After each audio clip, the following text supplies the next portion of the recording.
what I would say to any kid to find out, how do you find out what your purpose is? Most people go their whole lives without knowing what their purpose is. You've got to find something you're passionate about. You've got to find something that you cannot live without. I need to be speaking, coaching, and consulting like I need it, like it's oxygen for my lungs. If you take it away from me, I wouldn't be the same person. I need that. So if anybody's listening to me right now, you need to find out the thing you're most passionate about. Taking a minute to be myself, don't need no help. We keep on rising. All right, guys, we are back. Thank you for tuning back in with me. I'm Connie Davis, as you know, and today my guest is an esteemed colleague of mine and a mentor, and I'm really excited to have him on. He was actually one of the very first people that when I started this podcast journey for myself. Kevin, I wanted to have you on the show at the very beginning, and I realized that, the timing always works out where I needed to practice getting my voice. But today with me, I have Kevin Robertson, who is my speaking coach and the founder of Speaker Focus, which is I've been spending a number of months kind of perfecting my vision of what I wanted to say with my voice. But Kevin, I'm super excited to have you here with me today. Thank you for taking time out of your schedule to do so. Thanks, Connie. I appreciate you having me. It's a pleasure to be here, and I'm looking forward to our conversation. Awesome. And I'm so excited. I really want to unlock the journey that you've been on, because that was one of the main things that when you and I connected the first time and I decided to invest in myself, that your story was really inspirational for me, just because I think we share similar backgrounds. We both kind of came from an underdog place, and Hmm. you have certainly aspired to reach levels that I think people aspire to do when they set out to find their voice and to perfect their voice. So tell us a little bit about the story and the journey that you've been on and what speaking unlocked for you. Well, Connie, I'm just a curly haired little kid from Capitol Heights, Maryland. I grew up, in the late 60s, underprivileged like many people of color, and, fighting rats and roaches and, growing up with very little and humble beginnings. And, I remember my mom was a driving force in my life. She taught me how to be compassionate to other people and how to love and be caring. I'm a Cancer by nature, just like my mom. My birthday was July the 7th. My mother's was July 11th. And, I never was afraid to get in touch with my feelings when I was a kid. I was a very sensitive little boy. And, but I started to tap into my natural ability for the arts. I knew it on the first day of school. When I could draw inside the lines, I did this little coloring thing of I think it was George Washington sitting on a horse. And I was inside the lines perfect. He had a blue uniform on with gold buttons and a brown horse, and I didn't go outside the lines. So I knew I was artistic right from the beginning. And then I started to develop a sense of my other creative gifts, which was writing and music. And, I just started coming through elementary school, and I started to be in plays, and I would sing, dance, model, acted all the way up through high school. I played the trumpet. I was in bands, and I was just really a natural born leader. I never followed the crowd. I always had people follow me. I was always the head at a leadership position, no matter what group I was in. When I was in band, 1984, I got the most valuable member of the band. So I've always had a natural penchant to take the first position, take a leadership position. That is my rightful place in this world. I understood at a very early age what my gifts were. I understood what my purpose was. I understood I had an assignment, and I don't care what it took. I was going to carry out that assignment. Now, there's a heavy price to pay when you realize what your purpose is, because you got to have very broad shoulders, and it is going to break you at times. It is going to test you in every way possible. But I knew that I was put here to serve humanity, and I was willing to do that by any means necessary. And I just realized at a very early age that I had a gift of speech. I had a gift of gab. I had a gift to be able to move people through my voice. And besides being inspirational and motivational, yeah, most of us can do that with the best of them. But I realized what started to separate me from the average was that I was willing to do whatever it took to succeed in business, and I was willing to increase my threshold of pain. And that is what I learned over my entire journey of being a speaker, a coach, and a consultant, is that you got to serve people at the highest level possible first, and then you've got to be willing to endure the sacrifice and stand on your business principles as much as possible so you can hang in there and go the long haul, because that's the only way you're going to make it. When they say the strong survive, they didn't say it for no reason. And I'm at my strongest right now because I've been broken so many times in business, in life, and I'm still standing here because I won't give up, because I realize that every time that I come through that storm, I just came out of another one right now. I'm just a stronger version of the little curly haired boy that I talked about before in Capitol Heights, Maryland. And I'm just very happy to be here, that I get a chance to work with wonderful business professionals like you who also have a purpose. And what happens is it keeps the cycle of life in phase. When you do what you're supposed to be doing, I'm doing what I'm supposed to be doing. It just helps the whole universe, the whole universal plan move at a faster speed. I think, Kevin, that is, it's incredible to know so early. You mentioned mission and purpose though, and you mentioned knowing it early. And I think, I look at around today's youth, and you mentioned, knowing that you were kind of in that disadvantaged period. And a lot of the community that listens to this show come from that disadvantaged community. They're doing a lot of the humanitarian work, and it's really hard work. And what what how did you know that you were in that disadvantaged place and that you needed to strive, or did you just kind of worked your way through it? And when did you know that you were going to be on stage and being a speaker? And what was it that set that fire in your belly when you knew that moment? Yeah, I absolutely knew that we were disadvantaged. I mean, we would sometimes things would get very tight in our household, and we would have to go get food from some other family member's house, or go to a church or something to get us some food. I remember one time my dad lost his job, and my mom was one of those keep it real kind of moms. So you knew what your environment was, you knew when it was good, you knew when it was bad. And I knew that we were in an underprivileged neighborhood, and my mother didn't hide any of that stuff from us. So, but what I also learned from her is that she grew up dirt poor on a farm. So I asked her when I was very young, I said, why do you work so hard? She said, because I want to make sure that we're not exchanging fruit for Christmas gifts, or we don't make our clothes out of burlap sacks. So we had to share clothes. She grew up with five brothers and sisters. So, it was very rough for her. So my mother and my dad, they came together, and I saw teamwork. I saw how they reacted when it got hard. They didn't handle it perfectly, and they sure as hell didn't have a perfect marriage. But one thing about it is that they didn't quit. And I saw that resilience at a very early age. And when I went to school, no matter what I had on, as far as my clothes, I took pride in it because my mother taught me how to take pride. So that inner independence that I had, it just gave me some sense of, Connie, like if my body language is slumped over like that, because of what I learned from my parents, it made me stand more upright. And it made me have a belief in myself that I never got rid of. And I saw it in my friends. I had to deal with, I'm talking about a massive amount of jealousy because my hair was curly, because of my skin tone, and some of my other friends were darker than me. I mean, I've been hated on from the beginning.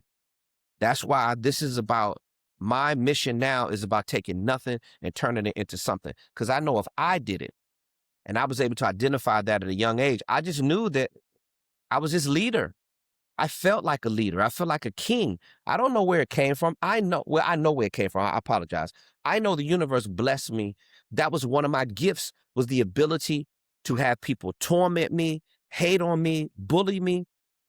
And the next day I would come back to school like it never happened, because what they were doing to me was down here, and my gifts and my abilities and my skills were up here. So all I did was kept being involved in this energy up here, And I just kept getting better and better and better. I was a professional musician by the time I was 14 years old. So all I did was work on my craft. I knew what I was supposed to be doing, and I just practice, practice, practice, practice. I didn't spend a bunch of time, you know, hanging with a bunch of like the in crowd. I spent a lot of time by myself, painting and drawing and writing and talking and connecting with people. So I knew that that's what I was supposed to be doing at a young age. And I didn't know could get paid to speak, but 17 and a half, right out of high school, somebody asked me to come speak at their singles ministry, and I've been getting paid ever since. That's amazing. It's amazing to know that you were able to unlock, and I talk about that on the show all the time, is we have intrinsic value inside of ourselves. And there's so many distractions in the world, and there's so many blocks and bottlenecks to exchanging that value as the world gets noisier with platforms, like our social media platforms. And we can use those, those are tools. And, you listen to the youth talk about the distractions and what's getting in their way. What do you have as far as like advice for kids these days that are kind of like, I'm on my phone, I don't know where to start, I don't know how to find my gifts. And, my parents are working 2 and 3 jobs, just to kind of keep ends meet. And you mentioned, I know you're working on a new podcast. Can you tell us a little bit about what your new project is? Yeah, well, a new podcast I'm working on is going to be dropping later this year. Is called From the Streets to Elite. So my new brand is KTR, Kevin T. Robertson, Mr. Streets to Elite. It's all about taking nothing and turning it into something. I am the ultimate underdog story. Whenever I'm looking at sports, I like picking the underdog. I like seeing people win who've never won a Super Bowl before. I like seeing NBA teams who've never been to the championship, deep into the playoffs. You know, in this life, when you've been hated on, when you've been disrespected, and this could go for people in third world countries, this can go for women, this could go for people in impoverished situations, it could go to anybody. You are only going to stand for somebody mistreating you for so long. And then your mind, it's a natural instinct that we have that's going to kick in. That you're going to say, today is a day that this stuff stops. And I'm going to turn it around. And now I'm going to be the one on the top versus me being the one on the bottom. I'm going to fix my self-esteem. I'm going to find a way to not let people's opinion about me define how I feel about myself. And I honestly feel that if people understand the value that they had as a human being, my goal is to help people reconnect because we're so disengaged post-pandemic. We're in a certified mental health crisis right now. All these things have been elevated. Substance abuse, domestic violence, wrongful termination suits. We don't even have remote working still figured out, Connie. So I'm embarking on an emotional intelligence and leadership development tour. And what I would say to any kid to find out, how do you find out what your purpose is? Most people go their whole lives without knowing what their purpose is.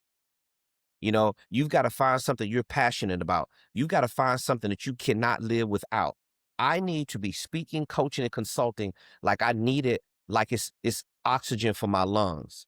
If you take it away from me, I wouldn't be the same person. I need that. So if anybody's listening to me right now, you need to find out the thing you're most passionate about. I asked a young man on the street the other day, I said, what are you passionate about? He said, I don't know. He said, I don't even know how to put that in words. I said, what do you like? He said, I like sports. I said, are you an athlete? He was like, well, I used to be an athlete, but I got injured. I said, okay. Well, I said, I want you to go home and Google how many jobs that you can do, how many career paths it is under the world of sports. You could be a manager if you want to. You could be somebody who works for the team. You could be an advisor. There are so many things you could do under the banner of sports, but do something you're passionate about. Because Connie, here's what I understood. Here's what I understood very, very early. Because of my gifts of art and writing and music and dance and acting and the gift of speech and all of these things I was doing, playing the trumpet and producing music and making records and touring with multi-platinum recording artists. What I learned was because I was passionate about it, when it got hard, the reason why I was able to keep moving forward despite all the times where it tried to break me, that's what's going to make you get up off your ass and hang in there and not give up. And if you're not passionate about it, if you don't feel it in your spirit, in your gut, in your heart, if it doesn't engulf you with flames of the thing that you're most passionate about, you're going to give up and you're going to quit. Now, when you quit real easy, that's how you know that that's not the thing that God put you on this earth to do.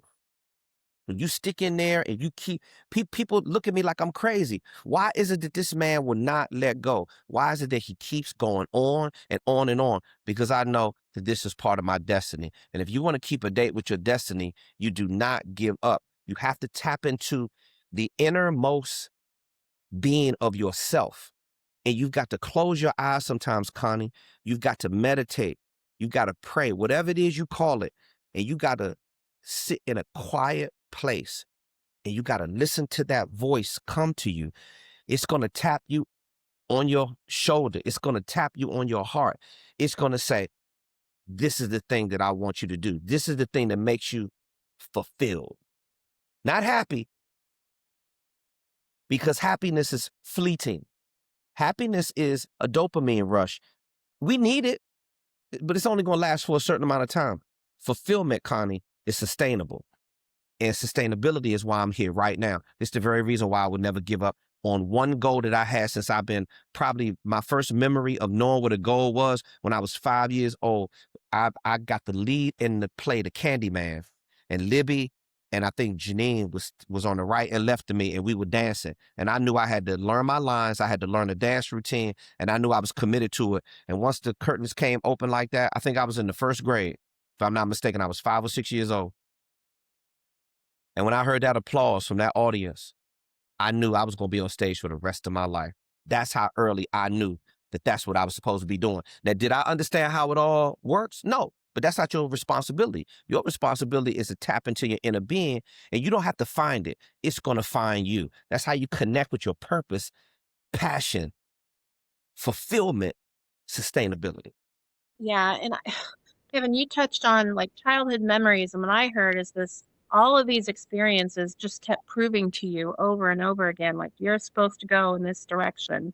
And I think that sometimes, there's a lot of today's youth that are so focused on the outward world that when you ask them to tune in to that inner state, that inner being, they have to practice that. They don't really know, and nobody really teaches us that that's the journey of being human. Nobody says, "Hey, when you come of a certain age, you're going to start having these types of thoughts."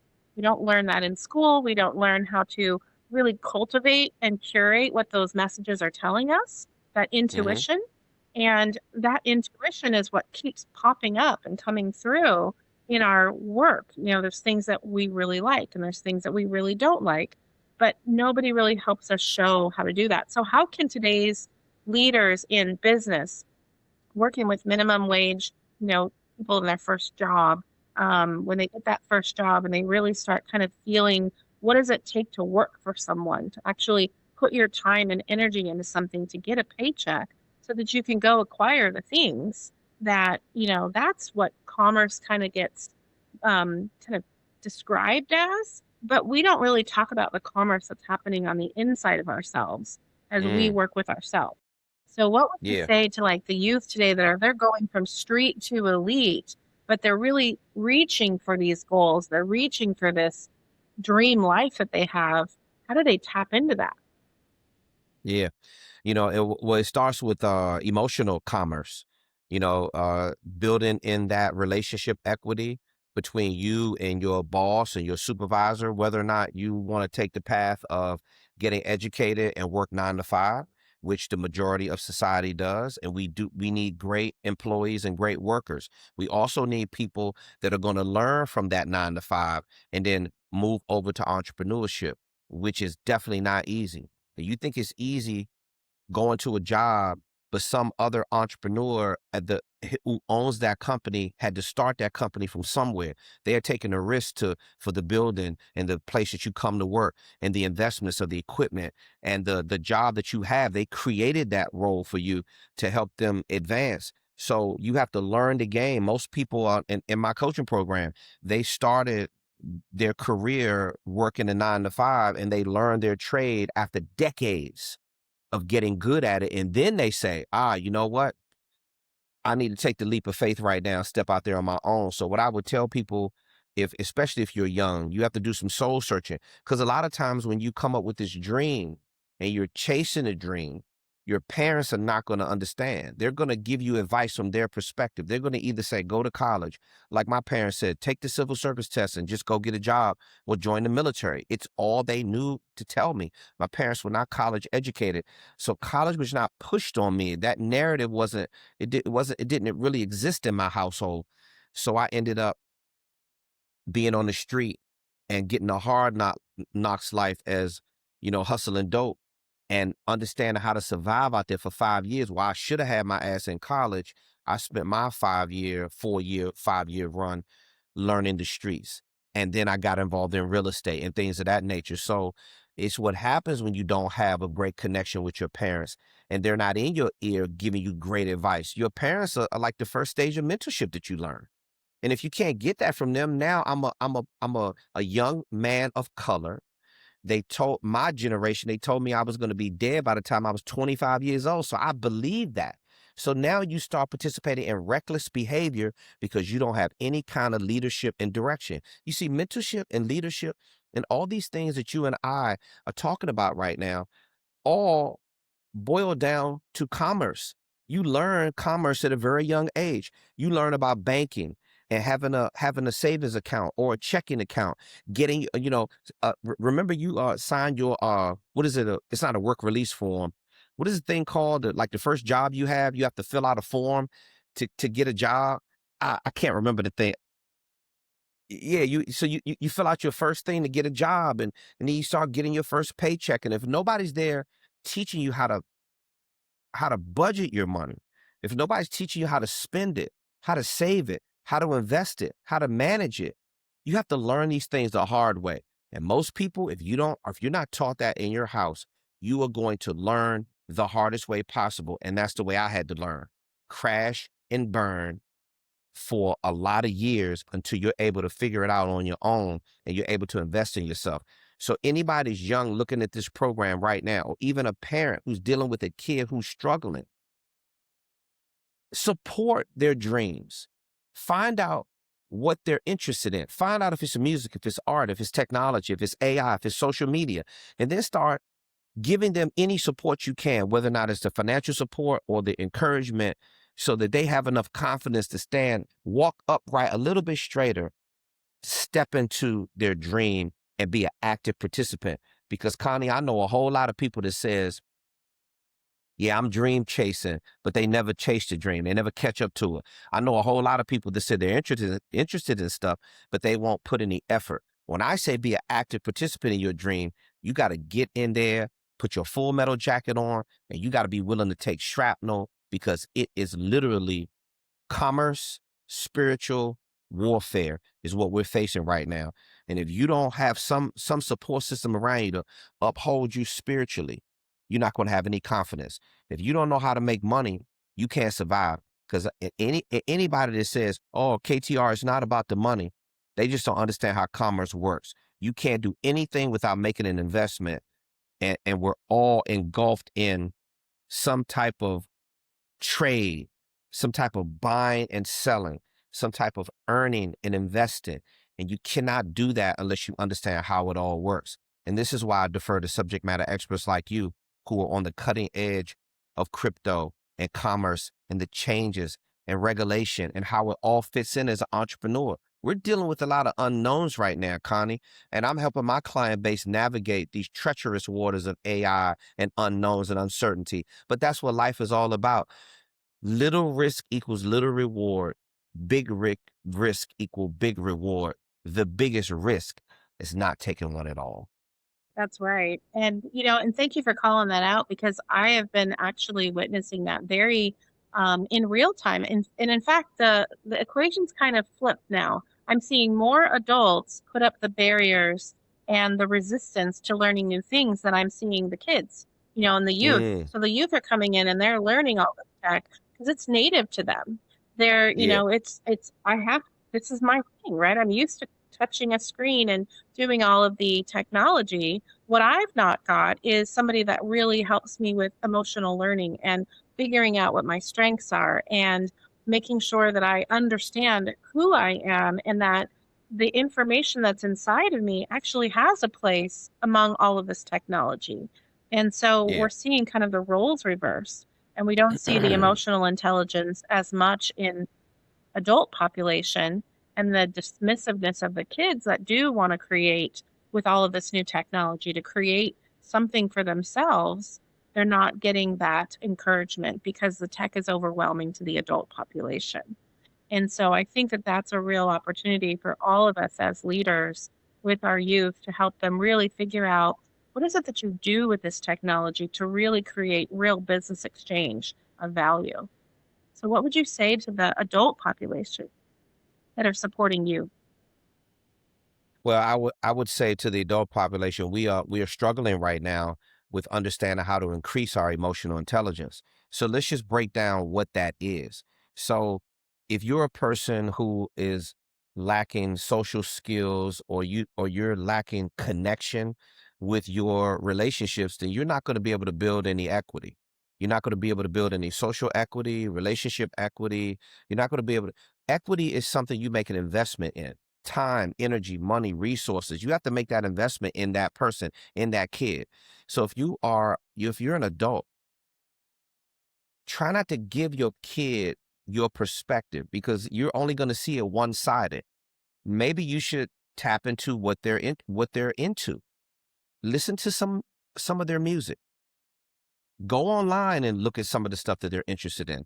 Listen to some of the things that they're listening to, and then it will broaden your perspective. And then what'll happen is maturity. You get more mature in understanding what your kid likes and what they don't like. And that's the reason why that's the reason why I had a separation between myself and my dad, because my dad was so hard school, male, chauvinistic, and I didn't agree with a lot of things that he was doing with my mom, and I didn't agree with a lot of ways in which we were raised, and we butted heads. Instead of us trying to get on the same accord, we were at odds. So I had to have the police escort me out of my house when I was 18, 19 years old. And my dad and I didn't speak for years. And that's just why I got unleashed into the streets like a wild animal, and I had to figure it out on my own. It almost cost me my life, and I definitely got incarcerated for it. You see, because my dad wouldn't make the type of he wouldn't put the kind of relationship capital. He wouldn't invest the time with me he should have as a dad. And then my mom allowed it to happen, and they were not on the same accord. So obviously I was confused. Even though I was talented, it was hard for me to Right? find my way. So I I was lacking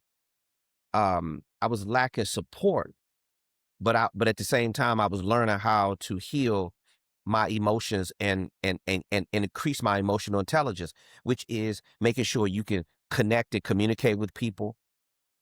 If you're in sales, for example, and you're interested in selling, and you know it doesn't raise or lower your blood pressure if you get told no. You got to be really resilient if you're in sales. So you don't need a lot more new scripts. But if you're afraid to sell, you're going to be in trouble.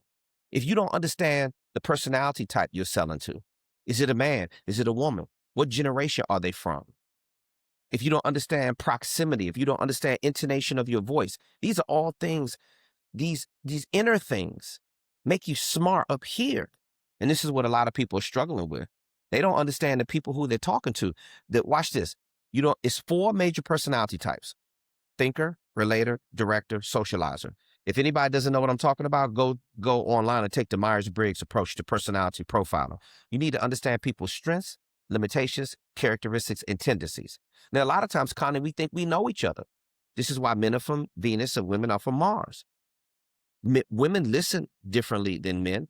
And this is why most men say, I don't understand women. Most women say, I don't understand men, because we don't understand how people are wired from the inside. That is having a high level of emotional intelligence. You can predict what people are going to say because you're in tune to their personality type. And that's the first thing I would tell people. If you want to increase your emotional intelligence, you gotta vibe with somebody. Connie, you and I, we understand each other so much. And this is why we have a brotherhood and a sisterhood, because before I start assuming anything about you as a woman, as a business professional, as somebody who understands crypto and commerce and all these other wonderful things that you're skilled at, I sit and I listen to you. I have a conversation with you. I ask you questions. I listen. I digest those answers and I say, oh, that's who she is. I don't have to guess who you are. I know who you are because I listen, because you give me something to work with. And that's why you and I have relationship equity. It's the very reason why when you say, hey, KTR, I want you to come on my podcast, I was like, psh, I don't even have to give that any second thought. I know it's a place that I'm going to have a clean, honest, thought-provoking conversation with with somebody who I love and respect and I care for very deeply. I want to see her win. Because that's how you know you're down for humanity. When you want to see somebody win more than you want to see yourself win. If you're down for team, I'm down for team universe.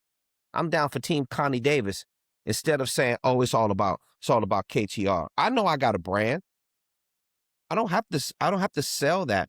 All you have to do is get in tune with what's going on with humanity and be down for that cause and that movement. And I feel like if more of us did that, you would see more people rise and elevate. That's why I'm down for the underdog, because the underdog, the time for people not getting what they want is over. People are tired of being down and they I want to agree. come up. It's not about fighting each other anymore. This is about elevation. Emotional elevation is what I'm about, and that's what I support. I love that.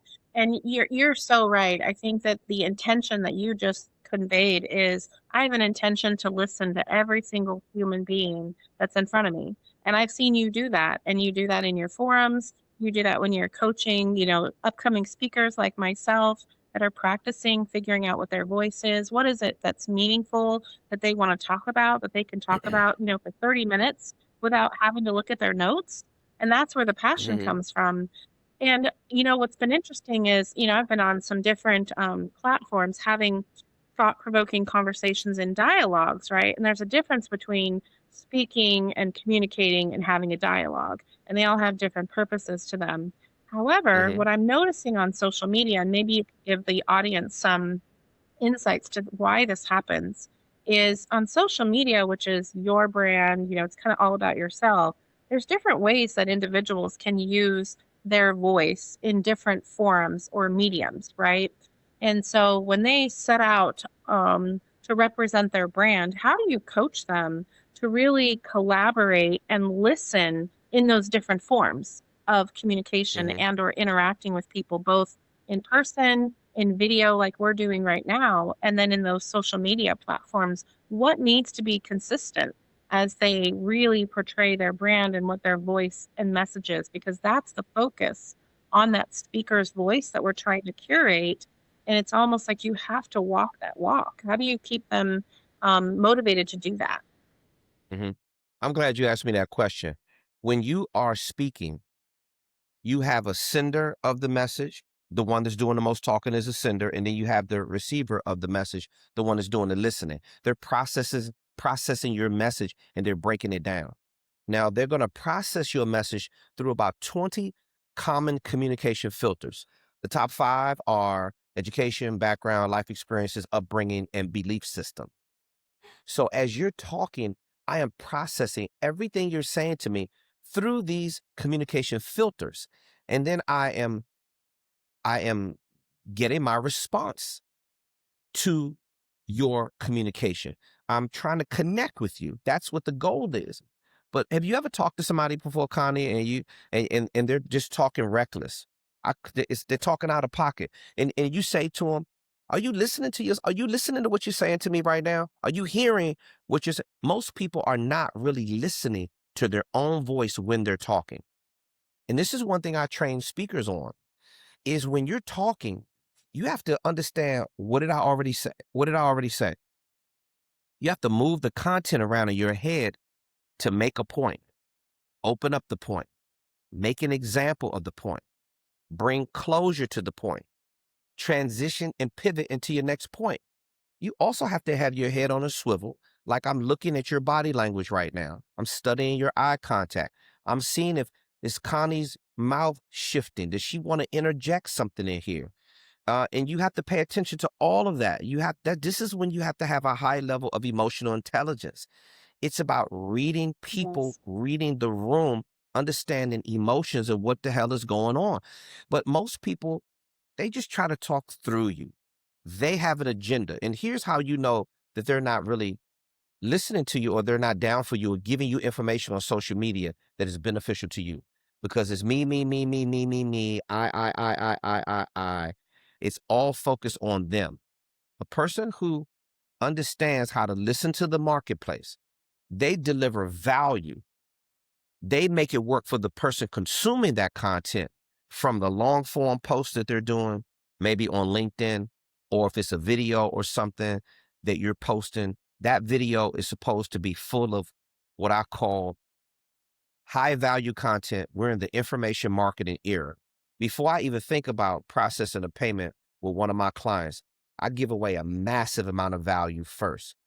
And that means I'm building a relationship with them through my social media content that has value, that is constantly teaching, telling them, showing them, and then getting them to show me. And when they feel comfortable enough to do business with me, that's when they get on my calendar and we have a triage or a discovery call. And then we have a demo call. And then if we feel like it's alignment there and there's great energy, then we move forward into onboarding and then we start their learning experience. And with anybody, most people, Connie, in the marketplace, they don't understand sales mastery. They're just, this is what I want. I want someone to pay me for my service without showing them value. And it just doesn't work that way. And lastly, because we're in an era of social media, and people have so many options. There may not be a lot of good options, but there are many options in your field. You think you're the only candy store out there, you think you're the only coach, you're wrong. And when you start disrespecting the marketplace and not showing them value and not supporting them, this is how you earn revenue in the social media landscape of digital marketing with your speaking, coaching, and consulting services. You have to make sure that if you want to remain competitive or stay a cut above the average person in your space, you better be prepared to over deliver on the value, and you better be prepared to help people as much as possible before you even think about charging them a fee. That's what I would say. Listen first, process what you're hearing, deliver value, build a relationship equity, over deliver some more, then you earn the sale later down the line. I'm so glad you brought that up, Kevin, because that advice to like, how do you use your tools? And if social media is a tool and you're portraying a brand and you're delivering value, you know, the term gatekeeping has been coming up a lot. And Mhm, gatekeeping as in, oh, you're giving away too much value before you actually get paid. And, you know, that is how I've built my network. Like I actually have intended to educate and inform way more. And I know that my audience is growing as a result. I'm really passionate about words and where words come from and what the root of the words are. And sometimes we have to go back to those roots of the words to really understand. But these tools give you the chance to be very intentional with your words and to mhm, tune into the responses that you're getting on your posts. And I feel like a lot of people just kind of drop and go, and then they don't really have the dialogue, which these tools give you the opportunity to do that in a very efficient way while the world looks at you. You know, the world's mhm, looking at how you're going to respond to your posts, comments, and the engagement that's happening. And that engagement is no different than what you, I know, have perfected on the stage. So you're saying that when I'm in person, I'm still looking at the body language and the facial expressions. And we can't do that necessarily in the digital world with social media platforms, but you can sure detect the tone from that person's typed out response. So I'm glad that you brought that up because gatekeeping, though, how do we get past the gatekeeping? And gatekeeping isn't something that you typically see on a stage unless somebody's just, mhm. you know, cross. Like, what are the different forms of gatekeeping that you've seen evolve over your speaking journey? Well, there's a lot of gatekeepers, and in our industry, for example, we call the gatekeeper the event strategist, the chair, board, or committee member, some type of key decision maker who is directly responsible for purchasing professional speaking services. You can better believe the reason why they're gatekeeping and they're not letting just anybody in is because the meeting planner is literally putting their neck on the line to hire a business professional such as yourself, Connor. So they have to make sure that it's alignment. They have to make sure that there's value, and they start seeing that value through your signature programs, through your sales tools. You need to look, sound, and act the part of a high fee speaker. And then lead generation is a whole nother conversation where you're attracting people into your sales funnel through a lead magnet. A lead magnet are your social media posts. So a lot of people are gatekeeping, and it's pure nonsense. When these people say, "Oh, I used to have people tell me that early on in back in 2010, 2011, when I was on Facebook and I would give away all this free information. They said, man, you're crazy. People should be paying you to give that kind of value. And I said, you don't understand that Frank Kern his brand is all about intent-based branding. You give value, you give away free information, you build relationships. So that what the illusion that it creates is, if Connie's giving me this much value for free, every time I click on one of her social media posts, I see a long form piece of content. She just did a 25-minute mini seminar, and I had 3 pages worth of notes. If she's giving me that much value for free, what is it going to be like when I actually hire her and work with her? You see, these gatekeepers that claim you're not the only one that knows what you know. This is just a remix. You're just explaining it a different way. We all have access to the same 24 hours and the same pool of data. It's just that the way I break down my data is very unique to brand KTR, these 3 initials, just like it's the way you've differentiated yourself with the way you explain commerce and crypto and currency and cash flow and investing and saving and budget and management and how all that fits into AI and all the other wonderful things that you teach. This is what makes you on the cutting edge, not just saying I'm a cutting edge speaker or I'm an expert. No, words alone is not going to get it. You have to demonstrate value, and you have to do it repeatedly without asking for revenue. See, I honestly believe, and I have proven this over and over again by being in business, decades worth of experience, being in the speaking industry for 41 years, being an entrepreneur for 42 years.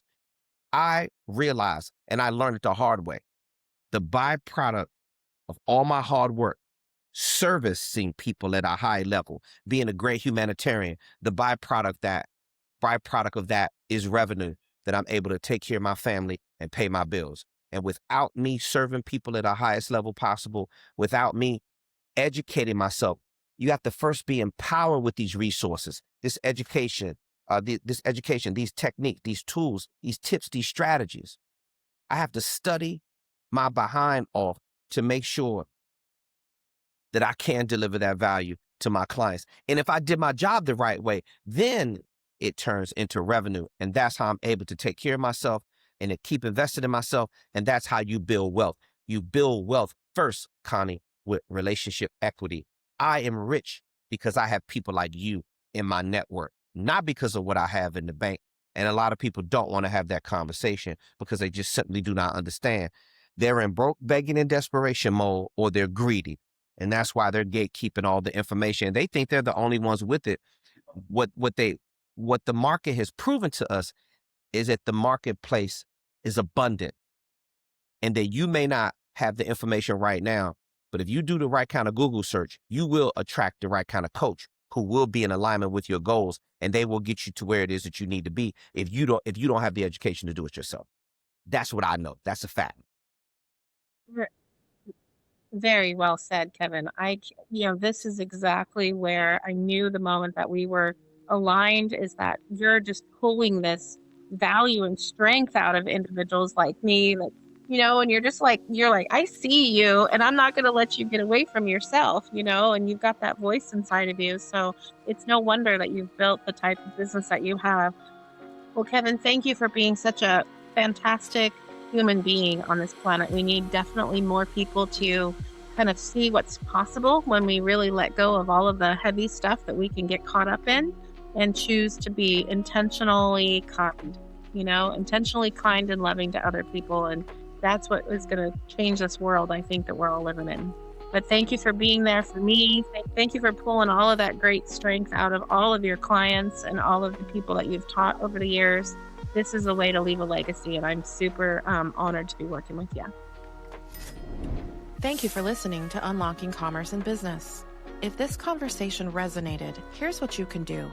Subscribe for weekly conversations with survivors, innovators, and change makers, building regenerative alternatives to extractive commerce. Share this episode with collaborators, partners, funders, and change makers in your network. The people ready for restorative commerce need to hear these voices.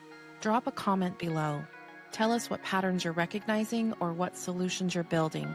We read every one. Commerce is everywhere, and healing extraction patterns inside our communities creates regenerative commerce outside. Like a lighthouse, we're here, exploring and cutting through fog, pointing toward what works. Welcome to the era of restorative commerce. Until next time, explore courageously, build sovereignly. You are the source and store of value. This is Connie Davis signing off. Thank you for being here.